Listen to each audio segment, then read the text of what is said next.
আর যেই ব্যক্তি জেনে যাবে তার রব সম্পর্কে, যে কে তার রব, কি তার মর্যাদা, কি করতে হবে, কোথায় আছেন তিনি, কি করলে তিনি সন্তুষ্ট হন, কি করলে তিনি অসন্তুষ্ট হবেন, এই বিষয়গুলো যেই ব্যক্তি জেনে যাবে, আল্লাহ সুবহানাহু ওয়া তাআলা একে জ্ঞানীদের মানে শীর্ষস্থানীয় ব্যক্তি বলেছেন, ইন্টেলেকচুয়াল পার্সন বলেছেন, মানে অনেক বিজ্ঞ ব্যক্তি বলেছেন আল্লাহ সুবহানাহু ওয়া তাআলা। সেই ব্যক্তি কোনোদিন স্কুলে যাক বা না যাক, মাদ্রাসায় পড়ুক বা না পড়ুক, যেই ব্যক্তি এটা জেনে গেছে তার একজন প্রতিপালক আছে, তিনি হচ্ছেন আল্লাহ, আর তিনি আরশে আজিমের উপরে আছেন, তিনি এটা করলে সন্তুষ্ট হন, এটা করলে তিনি অসন্তুষ্ট হন।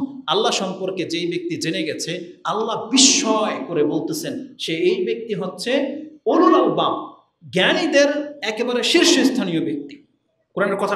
আমাদেরকে ওই যে হিন্দু বৌদ্ধদের মতো ওই পাথরের গরুর বাছুরের পূজারি বানান নাই। আমাদেরকে ওই বট গাছ আর কোনো কিছু ধোকা দিতে পারে না যে আপনি আপনার এই কপালটা শুধুমাত্র এক আল্লাহর কাছে নত করেন, এছাড়া আর কারো কাছে নত করেন না। এটা আপনি আল্লাহর প্রশংসা করেন যে আল্লাহ আপনার আমার বিবেক আল্লাহ সুবহানাহু ওয়া তাআলা সুস্থ রেখেছেন। এটা অনেক বড় একটা ব্যাপার। যখনই কোনো একজন ব্যক্তিকে দেখবেন একটা বট গাছের নিচে, একটা গরুর কাছে, একটা পাথরের কাছে মাথা ঝুঁকিয়ে দেয়, তখন আপনার আল্লাহর প্রশংসা করা উচিত যে আল্লাহ আমাকে ওর মতো অসুস্থ বানায় নাই, ওর মতো পাগল বানায় নাই। তখন আমাদেরকে আলহামদুলিল্লাহ বলতে হবে। তাহলে কি হবে? আল্লাহ আপনার ঈমানকে আরো বাড়িয়ে দেবেন। কারণ আল্লাহ সুবহানাহু ওয়া তাআলা বলেছেন, ওয়া ইস্তাআযানা রাব্বুকুম লাইন শাকারতুম লাআযীদান্নাকুম ওয়া লাইন কাফারতুম ইন্না আযাবি লাশাদীদ। এটা আল্লাহ সুবহানাহু ওয়া তাআলা সূরা ইব্রাহিমের একটি আয়াতে বলেছেন, 7 নম্বর আয়াতে পেয়ে যাবেন যে তোমরা যদি, আল্লাহ তোমাদের কাছে এলান করে বলতেছেন, তোমরা যদি তোমাদের প্রতিপালকের শুকরিয়া আদায় করো তাহলে আল্লাহ তার নিয়ামতকে আরো বাড়িয়ে দিবেন। আর তোমরা যদি কুফরি করো তাহলে আল্লাহর শাস্তি কিন্তু বড় কঠিন। আমাদেরকে সেই শিক্ষা দেওয়া হয়েছে। তো কথা হচ্ছে যে আমাদেরকে আমাদের রব সম্পর্কে জানতে হবে। তো ইমাম কথাগুলোকে এইভাবে বলেছেন, ফাইজা কিলা লাকা মান রাব্বুক, তোমাকে যখন প্রশ্ন করা হবে তোমার রবকে, এটা আমরা প্রত্যেকে মুখে বলে দেই যে আমাদের রব আল্লাহ, বলি না? কিন্তু কি মানি এর? আপনি যখন আল্লাহকে রব বলতেছেন, এর রব মানিটা কি? কি বলতেছেন আপনি? কি বিশ্বাস করে নিলেন? একটা ব্যক্তি যখন কোনো একটা কিছুকে বিশ্বাস করে তখন সে কিন্তু এর সাথে যা করার তা করে, ওইভাবে গ্রহণ করে। তো যখন আপনি আল্লাহকে রব হিসাবে মেনে নিয়েছেন, কি অর্থে আপনি নিলেন, এটা হচ্ছে জানার বিষয়। তো ইমাম তার কিতাবে লিখেছেন, ফাইজা কিলা লাকা, যখন তোমাকে বলা হবে মান রাব্বুক, তোমার রবকে, কি উত্তর দিবে তুমি? ফাকুল রাব্বি আল্লাহ আল্লাযী রাব্বানি ওয়া রাব্বা জামিউল আলামিনা বিনি'মাতিহি। তুমি বলো, কারো কাছে আল্লাহর পরিচয় তুলে ধরতে গেলে তোমাকে যদি জিজ্ঞেস করে তোমার রবকে, তুমি বলবে আমার রব হচ্ছেন সেই আল্লাহ যিনি আমাকে রাব্বানি, আমাকে লালন পালন করে। আর শুধু আমাকে নয়, বরং জামিউল আলামিন, তিনি আমার মতো যত শত কোটি সৃষ্টি আছে সব কিছুকে তিনি একাই লালন পালন করেন। তিনি হলেন আমার রব। কি মনে করেন? জামিউল আলামিন বলা হয়েছে। আলামিন হচ্ছে আলমের বহুবচন, আর আলম মানে হচ্ছে এক একটা সৃষ্টি, এক একটা জগৎ। আমরা মানুষরা হলাম একটা আলম, ফেরেশতারা হলো একটা আলম, জিন হলো একটা আলম, পিঁপড়া হলো একটা আলম, পাখিগুলো এক একটা আলম, সমুদ্রের মধ্যে যতগুলো প্রাণী আছে এক একটা আলম। এগুলো সব সৃষ্টি নয়? যত প্রজাতির, যত প্রকরণের সৃষ্টি আছে এগুলোকে আল্লাহ সুবহানাহু ওয়া তাআলা এক এক আলম বলেছেন। আর আল্লাহ হলেন এই সমস্ত আলমের কি? স্রষ্টা, রব। এক কথায় আলম বুঝতে হলে আপনাকে জানতে হবে আল্লাহ ছাড়া বাকি যা কিছু আছে সবই হলো এক একটা আলম। তার মানে সবই হলো আল্লাহর সৃষ্টি। আল্লাহর আরশ কি? সৃষ্টি নয়? আল্লাহর আরশ সৃষ্টি, কুরসি সৃষ্টি, 7 আকাশ 7 জমিন এবং এর মাঝে যা কিছু আছে এগুলো সবই হচ্ছে সৃষ্টি। তার মানে আল্লাহ একা, নিজে একা ছাড়া বাকি যা কিছু আছে এগুলো সবই হচ্ছে আলম, আর আল্লাহ একা এই সমস্ত সৃষ্টির প্রতিপালক। এটা হচ্ছে আল্লাহ। এটা আপনার কাছ থেকে ডিমান্ড করা হচ্ছে যে তুমি বলো যে রব্বি আল্লাহ, আমার প্রতিপালক হচ্ছে আল্লাহ, আল্লাযী রাব্বানি ওয়া রাব্বা জামিউল আলামিন বিনি'মাতিহি। আর সেটা কিভাবে? তার নিয়ামত দিয়ে তিনি লালন পালন করতেছেন। অক্সিজেন কি আল্লাহর নিয়ামত নয়? অক্সিজেন যেটা আমরা নিচ্ছি, এই যে বাতাসের মধ্যে oxygen, carbon die oxide, nitrogen, যত রকমের পদার্থ আছে এগুলো কি? সব আল্লাহ সুবহানাহু ওয়া তাআলার এক একটি নিয়ামত।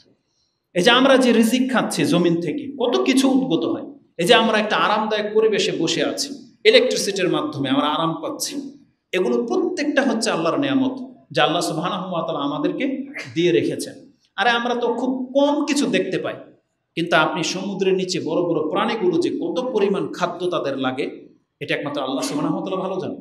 বনের এমন কত শত প্রাণী আছে, আমাদের পূর্বে কত প্রাণীকে আল্লাহ সুবহানাহু ওয়া তাআলা অতীত করে দিয়েছেন, যাদের পা হয়তো 100 হাত হবে, যেখানে আমাদের পিতা আদম আলাইহিস সালাম কত হাতের ছিলেন? 60 হাত, তার মানে 90 ফুট।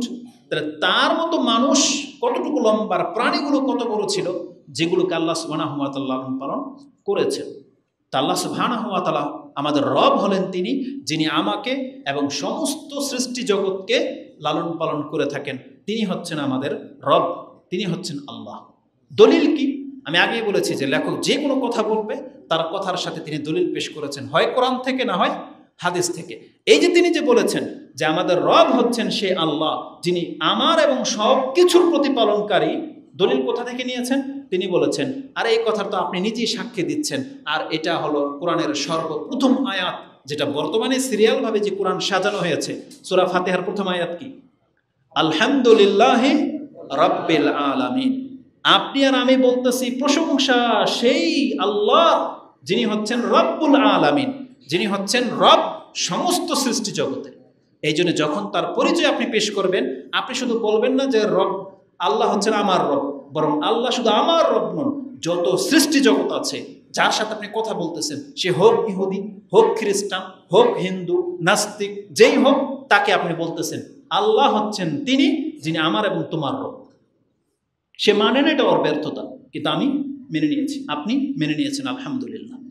তো তিনি দলিল গ্রহণ করেছেন সূরা ফাতিহা থেকে, যে আমরা যেহেতু বলি আলহামদুলিল্লাহ রাব্বিল আলামিন, আর আল্লাহ আমাদেরকে এইভাবে প্রশংসা করা শিখিয়েছেন, তার ইবাদত করা শিখিয়েছেন, যে তোমার ইবাদত হবে সেই আল্লাহর জন্য, যিনি হচ্ছেন সমগ্র সৃষ্টি জগতের প্রতিপালক। তিনি এই আয়াত থেকে দলিল গ্রহণ করেছেন, যেটা সূরা ফাতিহার প্রথম আয়াত হিসেবে রয়েছে, যাতে এই কথাটা একটা বাচ্চা পর্যন্ত মুখস্থ করতে পারে। কোরআন থেকে খুঁজে বের করতে হবে না, একেবারে আল্লাহ প্রথমে রেখে দিয়েছেন, যাতে এই জ্ঞানটা প্রত্যেকটা মুসলিমের অর্জন করা সহজ হয়ে যায়। এত বড় কথা বলেছেন।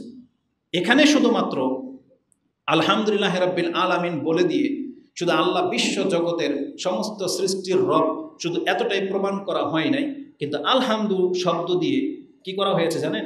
আলহামদু বলা মানে হচ্ছে ইবাদত, এটা একটা ইবাদত। আলহামদুলিল্লাহ বলাটা কি?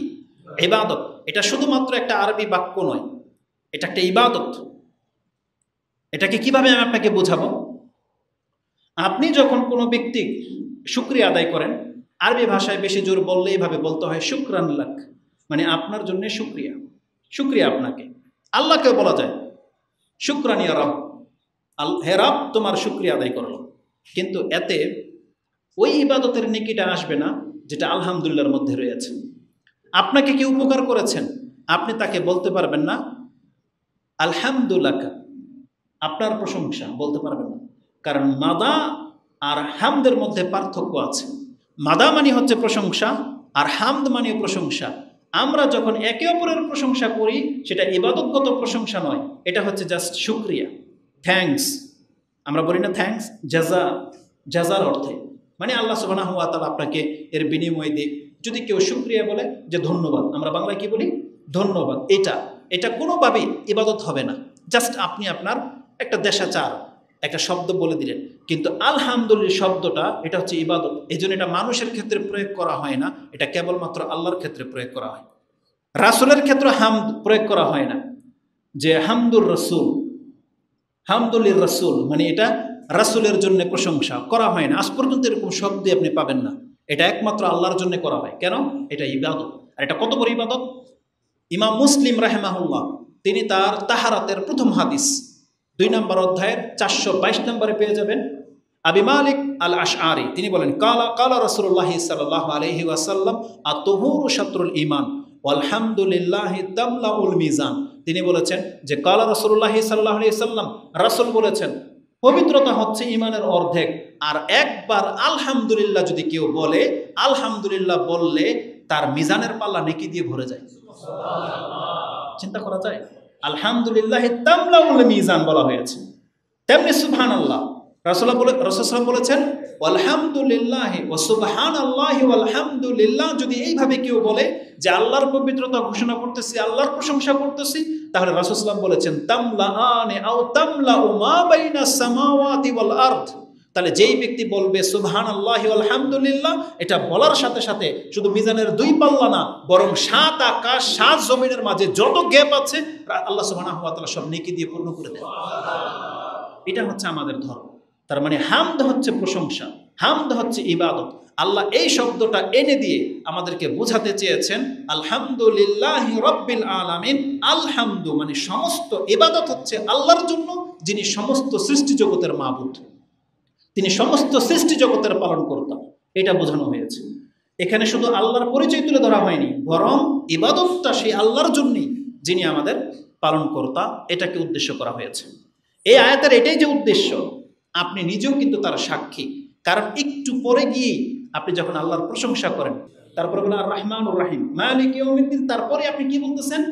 ইয়্যাকা না'বুদু, আল্লাহ আমরা কেবল তোমারই ইবাদত করি, ওয়া ইয়্যাকা নাস্তাইন, আর একমাত্র তোমার কাছে সাহায্য চাই। এই যে এটারই ডিমান্ড ওখানে গিয়ে পুরা হচ্ছে। প্রথমে আপনি আল্লাহর পরিচয় পেশ করেছেন যে আমার সমস্ত ইবাদত হচ্ছে কার জন্য? আল্লাহর জন্য, যিনি হচ্ছেন সমস্ত সৃষ্টি জগতের রব, তিনি হচ্ছেন দয়াময়, পরম করুণাময়, তিনি হচ্ছেন বিচার দিবসের মালিক, আমি কেবল তার ইবাদত করি। একটু আগে বলেছেন সমস্ত ইবাদত আল্লাহর জন্য, আর এখানে গিয়ে আপনি স্বীকার করতেছেন অতএব আল্লাহ আমি কেবলমাত্র তোমার ইবাদত করি। এটা হচ্ছে এই আয়াতের দাবি, যে আমরা আল্লাহ সুবহানাহু ওয়া তাআলা শুধু ফাতিহাতে আমাদেরকে আল্লাহর পরিচয় বলেন নাই, বরং আমরা আমাদের সাথে আল্লাহর কি সম্পর্ক আল্লাহ সুবহানাহু ওয়া তাআলা সেটাও করে দিয়েছেন। আর এই আয়াত, এটা যে আল্লাহ সুবহানাহু ওয়া তাআলার ইবাদতের দিকে ডাকা হয়েছে, শুধু তার পরিচয় পেশ করা হয় নাই, এর বাস্তব প্রমাণ হচ্ছে আপনি যখন কোরআন পড়বেন সূরা ফাতিহা থেকে, তাহলে তারপরেই পেয়ে যাবেন কি? সূরা আল বাকারা, তারপরেই সূরা আল বাকারা পেয়ে যাবেন। শুরুতে আল্লাহ সুবহানাহু ওয়া তাআলা ঈমানের সংজ্ঞা বলেছেন, তারপরে আল্লাহ সুবহানাহু ওয়া তাআলা মুনাফিকদের সম্পর্কে বলেছেন, তারপরে আল্লাহ কয়েকটা আয়াতে কাফেরদের কথা বলেছেন। এইভাবে এক্সাম্পল দেওয়ার পরে সর্বপ্রথম আল্লাহ যে আদেশ করেছেন সেটা হচ্ছে প্রত্যেকটা মানুষকে, এটা হচ্ছে কোরআনের প্রথম আদেশ। আল্লাহ কি বলেছেন?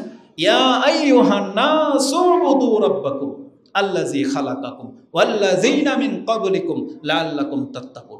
হে মানুষ সকল, সমস্ত মানুষকে ডাকা হয়েছে। ইয়া আইয়ুহান নাস উবুদু রাব্বাকুম, একটু আগেই বলেছেন আপনার রব আল্লাহ। যারা মেনে নিয়েছি আমরা মুমিন মুসলিম হয়ে গেছি। আল্লাহ সমস্ত মানুষকে সম্বোধন করে বলেছিলেন হে মানুষ সকল, তোমরা তোমাদের রবের ইবাদত করো, যিনি তোমাদেরকে সৃষ্টি করেছেন। দেখেন এক একটা আয়াতের মধ্যে আল্লাহ সুবহানাহু ওয়া তাআলা নিজের গুণগুলো এক একভাবে প্রকাশ করেছেন। প্রথম বলেছেন আল্লাহ হচ্ছেন আমাদের রব, তার ইবাদত করতে হবে, এটাও শিক্ষা দিয়েছেন। তিনি কি শুধুই রব, লালন পালন করেন? আল্লাহ বলছেন না, বরং তোমাদেরকে সৃষ্টি করেছেন তিনি। এই আয়াতে কি আছে? আল্লাযী খালাকাকুম, তিনি সেই আল্লাহ, তিনি হলেন রব, যিনি তোমাদেরকে সৃষ্টি করেছেন। শুধু তোমাদেরকে নয়, মিন ক্বাবলিকুম, তোমাদের পূর্বে যারা আছে তো প্রত্যেকটাকে আল্লাহ সুবহানাহু ওয়া তাআলা সৃষ্টি করেছেন। তাহলে আমরা এখানে পেয়ে গেলাম স্রষ্টাকে আল্লাহ, যিনি আমাদেরকে সৃষ্টি করেছেন, তিনি আমাদেরকে লালন পালন করেন। তিনি কে? সে আল্লাহ। ওখানে আল্লাহ শব্দটাই আছে। আলহামদুলিল্লাহ আছে না? আল্লাহ আলহামদুলিল্লাহ মানে হামদ হচ্ছে আল্লাহর জন্য। তাহলে ওখানে আল্লাহ শব্দটাই আছে, যিনি হলেন আমাদের রব, যিনি আমাদেরকে সৃষ্টি করেছেন। এইভাবে আপনাকে আল্লাহ সুবহানাহু ওয়া তাআলার পরিচয় জানতে হবে। আর এটা হলো আল্লাহ সুবহানাহু ওয়া তাআলার পক্ষ থেকে কিতাব নাজিল করা এবং রাসূলকে পাঠানোর মূল দাবি, যে একজন বান্দাকে আল্লাহ এটা জানাতে চেয়েছেন যে বান্দা তোমাকে সৃষ্টি করা হয়েছে, তোমার স্রষ্টা হচ্ছেন আল্লাহ, তিনি তোমার লালন পালন করে থাকেন, তোমাকে তার গোলামি করতে হবে, তার ইবাদত করতে হবে। এটা আমাদেরকে কোরআনে জানানো হয়েছে। আর এটাই হলো কোরআন হাদিসের মূল দাবি, যেটা আল্লাহ সুবহানাহু ওয়া তাআলা আমাদেরকে জানতে বলেছেন। আগে বলেছি না যে ইমাম যখন কোনো কথা বলে দলিলটা কোত্থেকে নিয়েছেন, কেন তিনি বলতেছেন, এটা জানা আমাদের উপরে ফরজ। কোরআনে আল্লাহ সুবহানাহু ওয়া তাআলা আমাদেরকে জানিয়েছেন। সূরা মুহাম্মাদের 7 নম্বর আয়াতটি আপনি পড়েন, 19 নম্বর আয়াতটি পড়েন। সূরা মুহাম্মাদ 47 নম্বর সূরার 19 নম্বর আয়াতে আল্লাহ সুবহানাহু ওয়া তাআলা বলতেছেন এই শব্দ দিয়ে, ফাআলাম, তুমি জানো, ফাআলাম আন্নাহু লা ইলাহা ইল্লাল্লাহ, তোমাকে এটাকে জানতে হবে যে আল্লাহ ছাড়া সত্য কোনো ইলাহা নাই। আল্লাহ ফাআলামু বলেছে তুমি জানো, আগে এটা আমাদেরকে জ্ঞান অর্জন করতে বলেছেন। এটা হচ্ছে মারেফা, যে আল্লাহ সুবহানাহু ওয়া তাআলা সম্পর্কে তুমি জানো এটা, যে আল্লাহ ছাড়া সত্য কোনো ইলাহা নাই। আল্লাহ বলেছেন ফাআলাম আন্নাহু লা ইলাহা ইল্লাল্লাহু ওয়াস্তাগফির লিযামবিক। যদি আয়াতটা সরাসরি মুহাম্মদ সাল্লাল্লাহু আলাইহি ওয়াসাল্লামকে করা হয়েছে, কিন্তু উদ্দেশ্য হচ্ছে সমস্ত সৃষ্টিকে আল্লাহ সুবহানাহু ওয়া তাআলা বলেছেন তুমি জানো যে আল্লাহ ছাড়া সত্য কোনো ইলাহা নাই, আল্লাহ ছাড়াই পৃথিবীতে কেউ ইবাদতের হক রাখে না, এটা আল্লাহ আমাদেরকে জানতে বলেছেন এবং তার কাছে আমাদেরকে ক্ষমা চাইতে বলেছেন। এটাই ছিল প্রত্যেক যুগে নবী রাসূল পাঠানোর মূল কারণ। তারা এসে তার জাতিকে এটাই শিক্ষা দিয়েছেন যে দেখো আল্লাহ ছাড়া সত্য কোনো ইলাহা নাই, কুলু লা ইলাহা ইল্লাল্লাহ তুফলিহুন, তোমরা বলো আল্লাহ ছাড়া সত্য কোনো ইলাহা নাই, তাহলে কিন্তু নাজাত পেয়ে যাবে। এটাই ছিল প্রত্যেকটা নবীর দাবি। কোরআনে আল্লাহ সুবহানাহু ওয়া তাআলা বহুভাবে এটা আমাদেরকে জানিয়েছেন।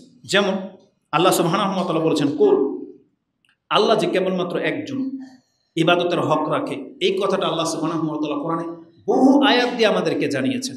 একটা আয়াত আমার সামনে আছে সূরা আম্বিয়া 21 নম্বর সূরার 108 নম্বর আয়াতে আল্লাহ সুবহানাহু ওয়া তাআলা বলতেছেন কুল ইন্নামা ইউহা ইলাইয়া, আমার কাছে কেবলমাত্র এই ওহী করা হয়েছে, আন্নামা ইলাহুকুম ইলাহুন ওয়াহিদুন, যে তোমাদের ইলাহ কেবলমাত্র একজন।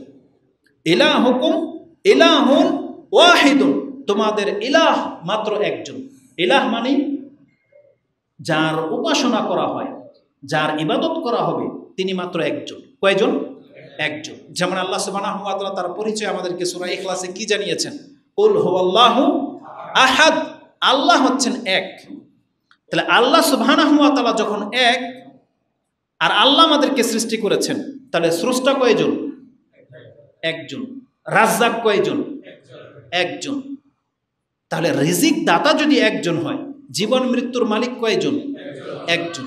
আপনি জীবনের প্রত্যেকটা প্রশ্নের ক্ষেত্রে আল্লাহকে সামনে রেখে যদি এটাকে বাস্তবায়ন করতে পারেন যে আমার রাজ্জাকও একজন, আমার জীবন মরণের মালিকও একজন, আমার লাভ ক্ষতির মালিকও কে? একজন। যদি এইভাবে একটা মুসলিম যদি আল্লাহ সুবহানাহু ওয়া তাআলা সম্পর্কে তার অন্তরের মধ্যে বসিয়ে নিতে পারে, তা বলেন তো দেখি সেই ব্যক্তির দ্বারা কি শিরক হতে পারে? সেই ব্যক্তি কোনোদিন এটা ভাবতে পারে যে আমাকে আল্লাহ সন্তান দিচ্ছে না, তাহলে আল্লাহর কোনো ওলির মাধ্যমে আমি সন্তান পেতে পারি, এটা বিশ্বাস করতে পারে? কারণ তার বিশ্বাস হচ্ছে রিজিকের মালিককে একমাত্র আল্লাহ, শুধু আল্লাহ না, একমাত্র আল্লাহ। আল্লাহ কি বলেছেন? ইন্নাল্লাহা হুয়ার রাজ্জাক, আল্লাহ হলেন সেই সত্তা, তিনি হলেন রাজ্জাক। ইন্নাল্লাহা হুয়ার রাজ্জাকু যুল কুওয়াতিল মাতিন, তিনি হচ্ছেন আল্লাহ, যিনি হচ্ছেন এককভাবে একাই, তিনি হচ্ছেন রাজ্জাক। অন্য কোনো জায়গা থেকে আমাদের রিজিক আসে না, কেবল আল্লাহর কাছ থেকে আসে। যখন এই কথাগুলো আমি ভাবতেছিলাম, হঠাৎ করে সূরা মারইয়ামের একটা কথা মনে পড়ে গেছে। জাকারিয়া আলাইহিস সালাম, তিনি আল্লাহ সুবহানাহু ওয়া তাআলার কাছে যখন সন্তান চেয়েছেন, তখন বলা হলো ইয়া জাকারিয়া ইন্না নুবাশশিরুকা বিগুলামিন ইসমুহু ইয়াহইয়া, আমি তোমাকে একটা ছেলের বা গোলামের সংবাদ দিচ্ছি যার নাম হবে ইয়াহইয়া। জাকারিয়া আলাইহিস সালাম পাল্টা আল্লাহ সুবহানাহু ওয়া তাআলার কাছে জিজ্ঞেস করলেন, জানতে চেয়েছিলেন, কালা রাব্বি আন্না ইয়াকুনু লি গোলামুন ওয়া কানাত ইমরাআতু আকিরান ওয়া কাদ বালাগতু মিনাল কিবারি ইতিয়া, আল্লাহ কিভাবে আমার ছেলে হবে? আমার স্ত্রী বন্ধা হয়ে গেছে আর আমি একবারে বৃদ্ধ হয়ে গেছি, এখন আমার কিভাবে সন্তান হবে? আল্লাহ সুবহানাহু ওয়া তাআলা বলেছেন কাযালিকা, এইভাবেই হবে, কারণ তোমার রবের কাছে এটা সহজ। ওয়াকাদ খালাকতুকা মিন ক্বাবলু ওয়া লাম তাকু শাইআ, তোমাকেও তো আমিই সৃষ্টি করেছিলাম যখন তুমি কিছুই ছিলে না।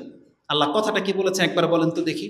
আজকে আমরা বিয়ে করেছি, সন্তান হয় না দেখা আমরা ভাবতেছি সন্তানের মালিক আল্লাহর ওলি কেউ, কারো না কারো মাধ্যমে পাওয়া যাবে।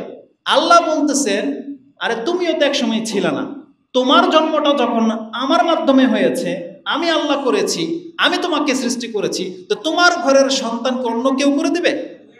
আল্লাহ এই কথাটাই বলতেছেন। ওয়াকাদ খালাকতুকা মিন ক্বাবলু, জাকারিয়া আমি তো একটু কিছু কাল আগে তোমাকেও তো সৃষ্টি করেছিলাম, ওয়া লাম তাকু শাইআ, তুমি তো কিছুই ছিলে না।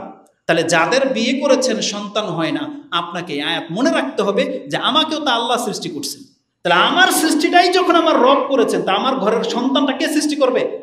এটা কি কোনো আল্লাহর কোনো অলির ক্ষমতা আছে?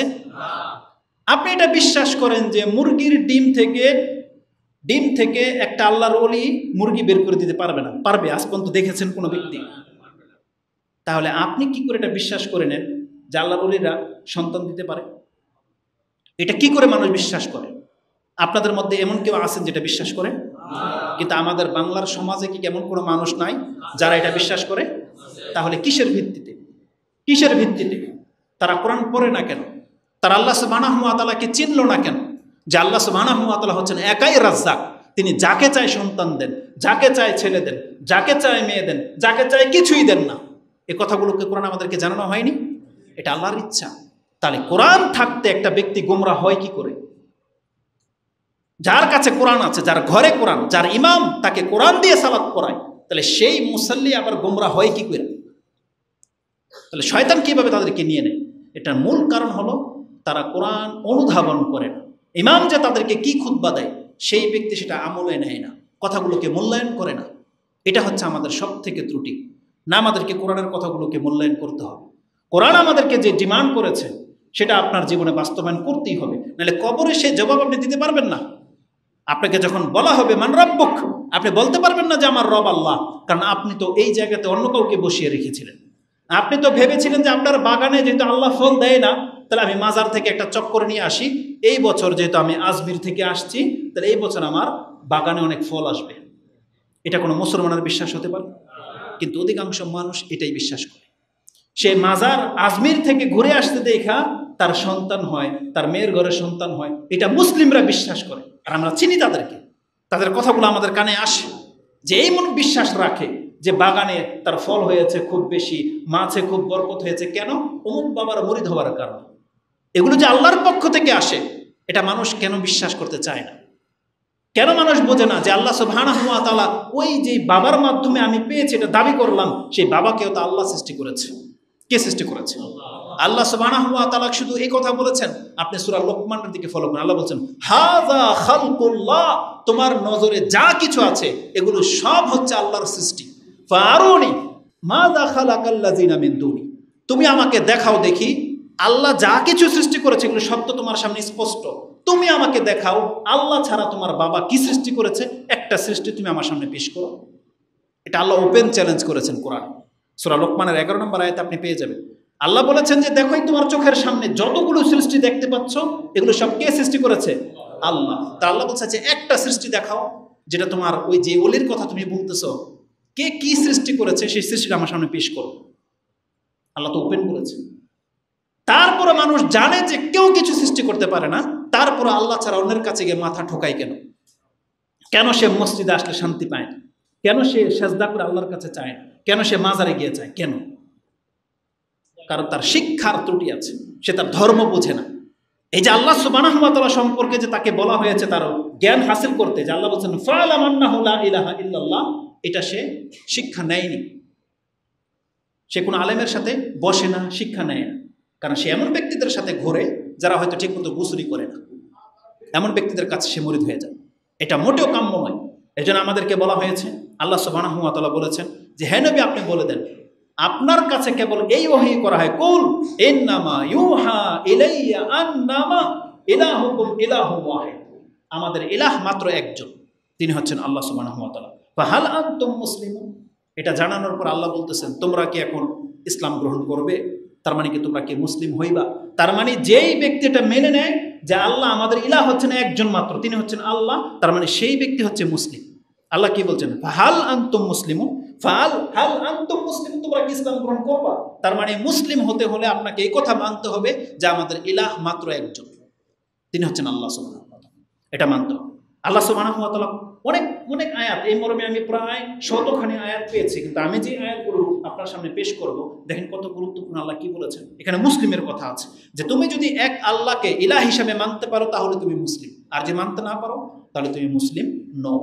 এখন যারা আল্লাহ সুবহানাহু ওয়া তাআলাকে এককভাবে মানে না, তারপরও যদি নিজেকে মুসলিম দাবি করে, তার এই দাবি হবে বৃথা। এই দাবি তার সত্য নয়, কারণ সে মিথ্যুক দাবিদার, মুনাফিকদের মতো। সে দাবি করছে একটা, তার ভিতরে আরেকটা। কিন্তু আল্লাহ সুবহানাহু ওয়া তাআলা বলেছেন না, আল্লাহকে এক ইলাহ হিসেবে মেনে নিতে পারলে তাহলে তুমি মুসলিম হতে পারবে। যেটা আমি আপনার কাছে পেশ করেছি সূরা আম্বিয়া 21 নম্বর সূরার 108 নম্বর আয়াতে রয়েছে। তেমনি আল্লাহ সুবহানাহু ওয়া তাআলা সূরা ফুসসিলাত হামিম সাজদা, যেটা আমাদের বাংলাদেশে আমার পরিচিত হিসেবে হামিম সাজদা 41 নম্বর সূরার শুরুতে 6 নম্বর আয়াতে আপনি পেয়ে যাবেন আল্লাহ সুবহানাহু ওয়া তাআলা রাসূলুল্লাহ সাল্লাল্লাহু আলাইহি ওয়াসাল্লামকে বলেন, কুল ইন্নামা আনা বাশারুম মিসলুকুম। এই আয়াতটা একটু পরেও লাগবে, মনে রাখেন যে আল্লাহ কি বলেছেন। আল্লাহ রাসূলকে বলতে বলেছেন, কুল ইন্নামা আনা বাশারুম মিসলুকুম, আমি এছাড়া আর কিছুই নয়। ইন্নামা যখন আসে তারপরে ডিমান্ড, যেটা গ্রামারের কায়দায় ইন্নামার পরে যেই কথাটা বলা হবে এটা ছাড়া আর অন্য কিছু হতেই পারে, এটা কেবলমাত্র পানি, এটা পানি ছাড়া আর কিছু হতেই পারে না।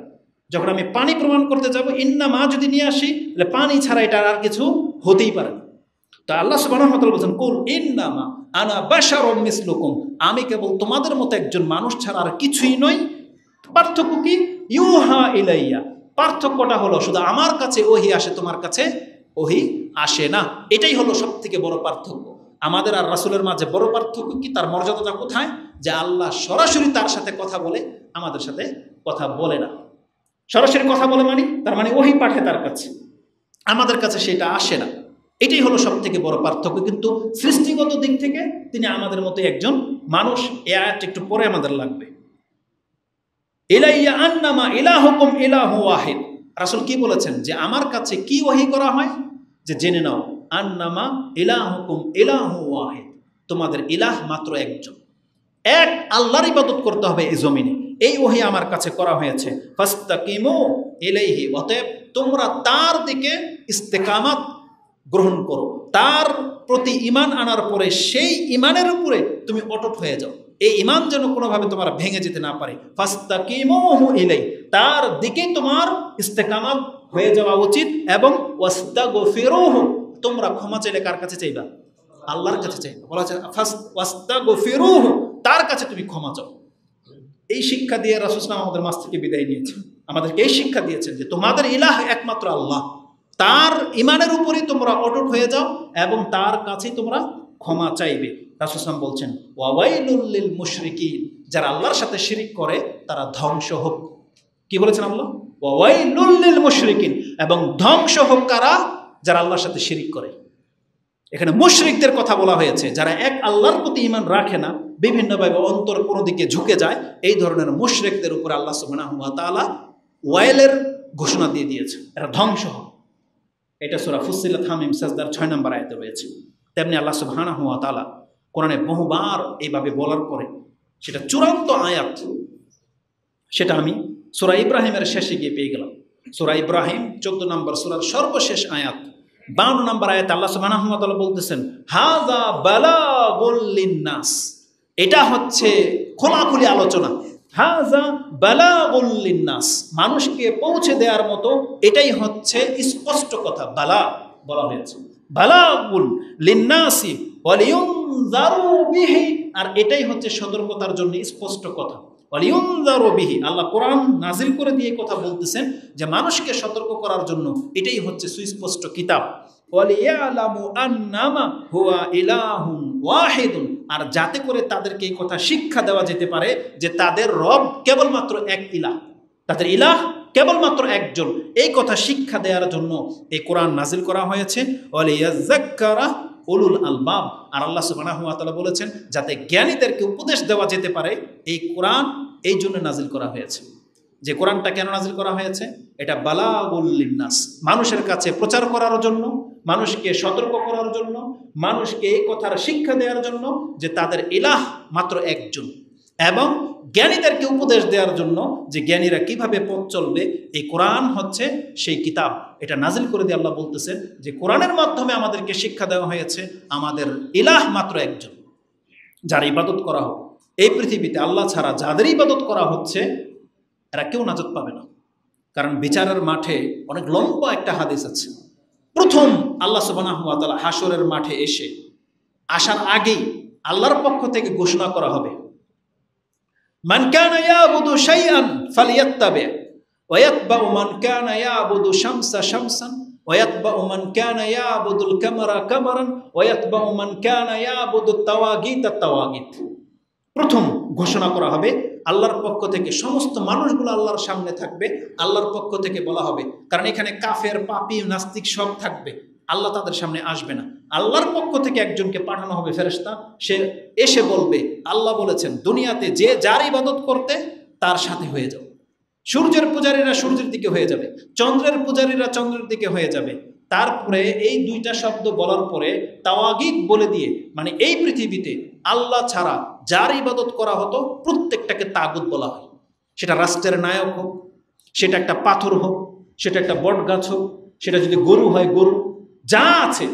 যদি কোনো মাজারকে ইবাদত কেউ করে, সে মাজারওয়ালাকে কাল কিয়ামতের মাঠে আল্লাহ দাঁড় করিয়ে দেবে এবং বলবে যে যার ইবাদত করেছ তার সাথে সাইড হয়ে যাও। সবাই সবার মাবুদের সাথে আলাদা হয়ে যাবে, মনে করবে যে আজকে আমাকে মনে হয় উনি উদ্ধার করবে। এভাবে প্রত্যেকটা আলাদা হয়ে যাবে।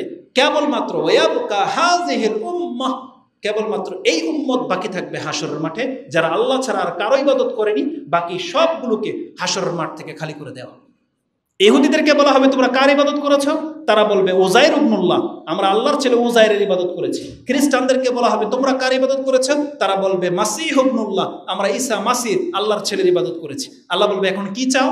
তারা বলবে আতিশনা ইয়া রাব্বানা ফাসকিনা, আমরা পিপাসার্ত, আল্লাহ আমাদেরকে পানি দান করেন। আল্লাহ বলবো ইউশারু ইলান নার, তাদেরকে জাহান্নামের আগুনের দিকে ইশারা করে দেওয়া হবে। বলবো ওই যে পানি, তারা ভাববে সত্যি সত্যি পানি, আগুন লেলিহান টলটল করবে, তারা সেখানে গিয়ে ঝাঁপ দেবে। আল্লাহ এক কথায় পুরো হাসরের মাঠকে খালি করে দেবে। সেখানে কোনো রকমের মুশরিককে আল্লাহ সুবহানাহু ওয়া তাআলা মুমিনদের সাথে রাখবে না। আল্লাহর বিচারটা কত সহজ, চিন্তা করা যায়। তারা ভাববে যে এগুলো মনে হয় আমাদের কাছে নাজাত দেবে, কিন্তু তারা তাদের পেছনে গিয়ে কোথায় পড়বে? সরাসরি জাহান্নাম। আল্লাহর কিচ্ছু জিজ্ঞেস করবে না, শুধুমাত্র মুমিন মুসলিমদের বিচার হবে। মুমিন মুসলিমকে আল্লাহ বলবে যে তোমাদের রবকে, মুমিন মুসলিমদেরকে বলবে যারা আমার ইবাদত করতে, আল্লাহ একটা টেস্ট করবেন। ওয়ায়াউমা ইউকশাফু আন সাক, আল্লাহ সেই দিন পায়ের গোছাকে উন্মুক্ত করে দিয়ে বলবে ওয়ায়ুদাউনা ইলা সুজুদ, তাদেরকে বলা হবে যদি আমার বান্দা হয়ে থাকো তাহলে আজকে আমাকে সেজদা করে দেখাও। সেই দিন ইমানকে পরীক্ষা করা হবে সেজদার মাধ্যমে। যারা আজকে দুনিয়া আল্লাহকে সেজদা করে না, তাদের রেজাল্ট কি? রাসূল কি বলেছেন? প্রত্যেক ব্যক্তি সেই দিন আল্লাহকে সেজদা করতে চাইবে, কিন্তু রেজাল্ট কি? জাআলাল্লাহু যাহরাহু তাবাকাতান ওয়াহিদা কুল্লামা আরাদা আইয়াসজুদা খাররা আলা কাফা। যেমনি একজন ব্যক্তি সেজদা করতে চাইবে, সে চিৎপটাং হয়ে পড়ে থাকবে, কারণ আল্লাহ তার পুরো পিঠটাকে এই লাঠির মতো সোজা করে দেবেন। কেন? কারণ দুনিয়াতে সে সুস্থ ছিল। ওই দাউনা ইলা সুজুদি ওয়া হুম সালিমুন, আল্লাহ বলছেন দুনিয়াতে সে সুস্থ ছিল, কিন্তু আমার ডাকে তার কানে পর্যন্ত গেছে, হাইয়া আলাস সালাহ, সে নামাজে আসে নাই। এই জন্য আল্লাহ সুবহানাহু ওয়া তাআলা বলতেছেন তুমি সুস্থ থাকতে আমাকে সেজদা করো নাই, আর আজকে আমার সামনে পরীক্ষার ভান করো। আল্লাহ বলছে তোমার পিঠকে আমি সোজা করে দেব। সে ওখানেই ফেল হয়ে যাবে, যে সে প্রমাণ হয়ে যাবে সে যে আল্লাহর বান্দা নন। এইভাবে বিচারটা হবে। তাহলে কিয়ামতের মাঠে আল্লাহ সুবহানাহু ওয়া তাআলা সর্বপ্রথম মুশরিকদেরকে হাসরের মাঠ থেকে সরিয়ে দেবেন, তারপরে মুসলিমদের বিচার হবে। তা আল্লাহ সুবহানাহু ওয়া তাআলা বলতেছেন যে তোমাদের ইলাহ কেবলমাত্র একজন, তিনি হচ্ছেন আল্লাহ, তার ইবাদত করতে হবে। এই কথা কোরআনে কত ভাবে যে আল্লাহ সুবহানাহু ওয়া তাআলা বলেছেন। আরেকটি আয়াত সূরা আম্বিয়ার 25 নম্বর আয়াতে রয়েছে, আল্লাহ বলছেন ওমা আরসালনা মিন কাবলিকা মির রাসূলিন ইল্লা নূহি ইলাইহি, আপনার পূর্বে, শুধু আপনাকে নয়, পূর্বে যত রাসূল আমি প্রেরণ করেছি প্রত্যেককে আমি এই ওহী করেছি আন্নাহু লা ইলাহা ইল্লা আনা, যে তোমরা প্রত্যেকে জেনে নাও আমি আল্লাহ ছাড়া আর কোনো ইলাহা নাই। আন্নাহু লা ইলাহা ইল্লা আনা ফাবুদুন, অতএব তোমরা আমার ইবাদত করবে। এটা আল্লাহ সুবহানাহু ওয়া তাআলা আমাদেরকে জানিয়ে দিয়েছেন। এটা শুধু আমাদের নবী মুহাম্মদ সাল্লাল্লাহু আলাইহি সাল্লামকে ওহী করা হয় নাই, বরং নূহ আলাইহিস সালাম থেকে নিয়ে যত নবী রাসূল এই পৃথিবীতে আসছে তাদের প্রত্যেকটা রাসূল তার জাতিকে এই কথাই বলেছিলেন যে দেখো একমাত্র আল্লাহর ইবাদত করতে হবে। এই জন্য বলেছি আমাদেরকে আমাদের সে রব সম্পর্কে জানতে হবে। যখন আপনাকে জিজ্ঞাসা করা হবে আমাদের রবকে, তখন আপনি বলবেন আল্লাহ। আল্লাহকে, যিনি আমাদেরকে সৃষ্টি করেছেন, যিনি আমাদেরকে রিজিক দিয়ে থাকেন, যিনি আমাদের হায়াত মউতের মালিক, যার ইবাদত করার জন্য আমাদেরকে সৃষ্টি করা হয়েছে। আল্লাহ কি বলেছেন কোরআনে? সূরা আয-যারিয়াত 11 নম্বর সূরা 56 নম্বর আয়াতে আপনি পেয়ে যাবেন। আল্লাহ বলছেন ওমা খালাকতুল জিন্না ওয়াল ইনসা ইল্লা লিয়াবুদুন, আমি জিন এবং ইনসানকে অন্য কোনো উদ্দেশ্যে সৃষ্টি করিনি, কেবলমাত্র তারা আমার ইবাদত করবে। আল্লাহ বলছেন আমি মানুষ তোমাকে শুধু এই জন্য সৃষ্টি করেছি। তাহলে এটা হচ্ছে আমাদের সৃষ্টির আসল উদ্দেশ্য, যে আল্লাহর ইবাদত করার জন্য আমাদেরকে সৃষ্টি করা হয়েছে। এই জন্য আমাদেরকে দ্বিতীয় প্রশ্নটা জানতে হবে, যখন আমাদেরকে সৃষ্টি করা হয়েছে আমাদের রবের ইবাদতের জন্য, তাহলে ইবাদতগুলো কি?